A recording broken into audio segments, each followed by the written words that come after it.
সুস্থ সংস্কৃতি সুস্থ পরিবেশকে সামনে রেখে কর্মসূচি মেমারি স্বপ্ন সন্ধানী শিক্ষা ও সংস্কৃতি কেন্দ্রের উদ্যোগে বিশ্ব পরিবেশ দিবসের প্রাক্কালে সুস্থ সংস্কৃতি সুস্থ পরিবেশ এই বার্তাকে ছড়িয়ে দিতে বার্ষিক সাংস্কৃতিক অনুষ্ঠানের আয়োজন করল মেমারি স্বপ্ন সন্ধানী শিক্ষা ও সংস্কৃতি কেন্দ্র। 2রা জুন থেকে 5ই জুন 3 দিন ব্যাপী কর্মসূচি চলবে বলে জানানো হয় সংস্থার পক্ষ থেকে।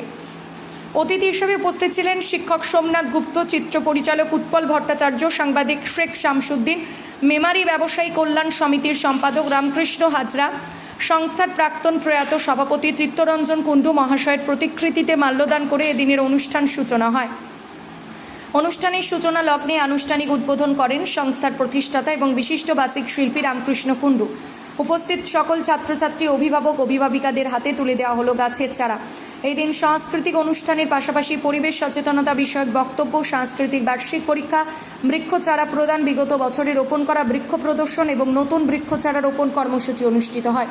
অনির্বাণ রায়ের রিপোর্ট, সজাগতা নিউজ, পূর্ব বর্ধমান।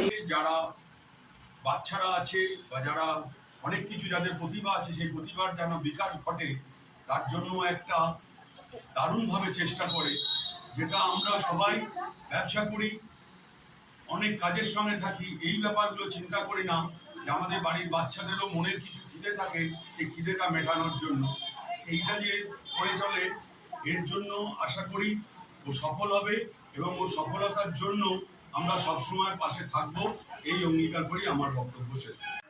ধন্যবাদ জানিয়ে মেমারি স্বপ্ন সন্ধানী শিক্ষা ও সংস্কৃতি কেন্দ্র পরিবারের পরিচালনায় আমাদের 2 তারিখ থেকে 5 তারিখ পর্যন্ত যে বিশেষ কর্মসূচি বা বিশেষ স্লোগান যেটা আমরা রেখেছি আমাদের সামনে, সেটা হচ্ছে আমাদের যে বিশ্ব পরিবেশ দিবস রয়েছে, সুস্থ সংস্কৃতি সুস্থ পরিবেশ, এই বিষয় ভাবনাটা, সুস্থ সংস্কৃতি এবং সুস্থ পরিবেশ, এই বিষয় ভাবনাকে মাথায় রেখে আমাদের 2 তারিখ থেকে 5 তারিখ পর্যন্ত আমাদের বিশেষ কর্মসূচি ঘোষণা করা হয়েছে। তারই অঙ্গ হিসাবে আজকে আমরা কিছু বৃক্ষচারা প্রদান এবং এরই সাথে সাথে আমাদের যারা অতিথি রয়েছে তাদেরকে বরণ করে নেওয়া এবং ছোট্ট 2-4টে কথার মাধ্যমে এবং কয়েকটি সাংস্কৃতিক ছোট্ট একটা দুটো নাচের মাধ্যম দিয়ে আজকে অনুষ্ঠান আমরা শেষ করব।